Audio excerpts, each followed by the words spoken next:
Assalamualaikum warahmatullahi wabarakatuh. Balik lagi di sini sama gue ya.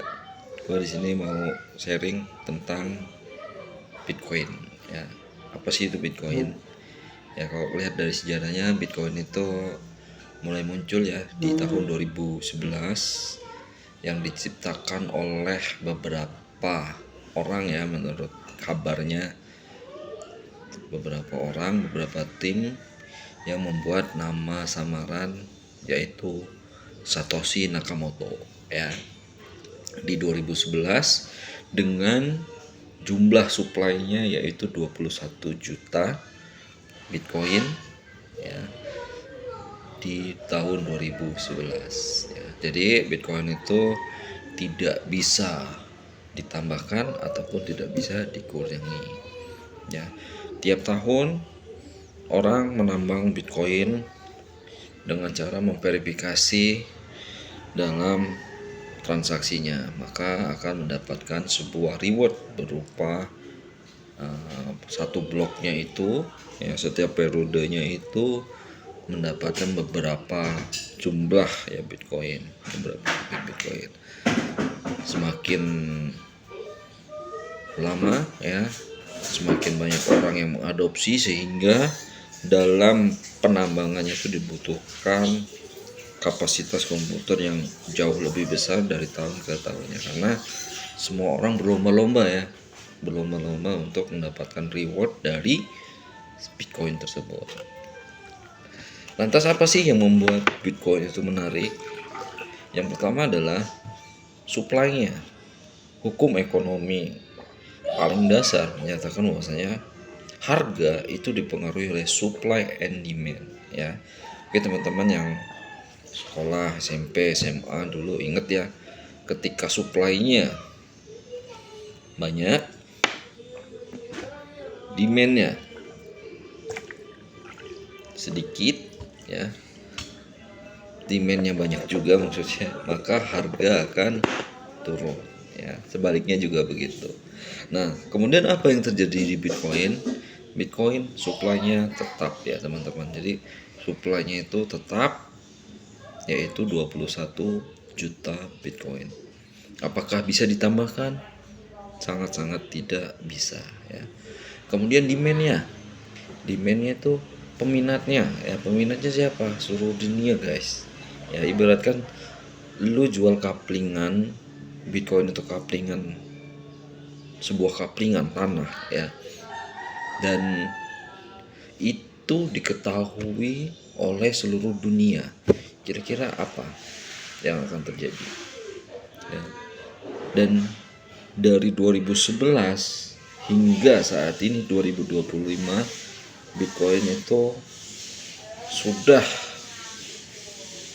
menciptakan harga yang sangat-sangat drastis ya. Bayangkan ketika di 2011 itu gue masih ingat harganya masih di sekitaran $1, dan saat ini harganya sudah tembus di $100.000 ya, 100.000 kali lipat ya. Itu mau lu main S&P 100 ya, lu mau invest di saham manapun ya, nggak ada yang ngasih reward yang sebesar itu ya. Kenapa? Karena ini supply-nya tetap guys, nggak ada yang bisa nambah-nambahin supply-nya. Dan Bitcoin itu terkunci oleh yang namanya blok ya. Setiap satu bloknya itu, setiap 10 menitnya itu terkunci menjadi 10 blok baru setiap 10 menit ya. Artinya apa? Ketika ada superkomputer canggih, berarti dia harus mutus seluruh bloknya untuk bisa menghack yang namanya Bitcoin punya sistem ya. Sangat-sangat mustahil ya, sangat-sangat mustahil. Nah itu, jadi kenapa gue sangat bullish di Bitcoin, karena ya itu tadi, supply-nya tetap ya. Mungkin walaupun dalam adopsinya naik turunnya saat ini, itu dikarenakan banyak orang yang masih menjadikan Bitcoin ini barang spekulasi ya, bukan sebagai gold 2.0 ya, belum waktunya untuk Bitcoin ini menjadi gold 2.0. Tapi apa ke depan ini punya potensi Bitcoin ini bisa menjadi aset-aset bukan spekulasi, bisa. Kenapa? Karena supply-nya itu tadi, supply tetap, demand-nya, adopsinya makin masif ya. Mungkin harga volatility juga nggak se ekstrim sebelumnya ya. Maka dari itu gua sangat bullish ke Bitcoin ya. Bahkan menurut beberapa peneliti ya, pengamat menyatakan bahwasanya di 2030 bukan tidak mungkin Bitcoin itu tembus di harga 1 juta dolar. Kenapa? Karena melihat adopsi yang semakin masif, pemerintah mulai adopsi, institusi mulai adopsi ya. Jadi untuk Bitcoin ke 1 juta dolar itu bukan sesuatu yang mustahil. Bahkan menurut gua dari $1 mencapai harga yang sekarang itu sebenarnya sangat tidak mustahilan ya, sangat mustahil. Tapi apa yang terjadi? Tercapai ya. Jadi ini sangat di periode kita ini adalah sesuatu yang patut kita pertimbangkan di aset investasi kita ya. Kenapa? Karena ya Bitcoin itu juga sifatnya liquid ya guys ya. Artinya ketika lo butuh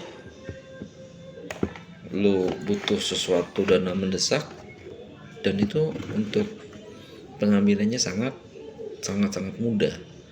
Contoh, kalau teman-teman di sini punya kaplingan dan maaf kedepannya terjadi masalah dan ingin mendapatkan uang ya secepatnya, maka untuk menjual properti berupa rumah, berupa tanah itu sangat sulit guys ya, kecuali kalau teman-teman jual murah ya.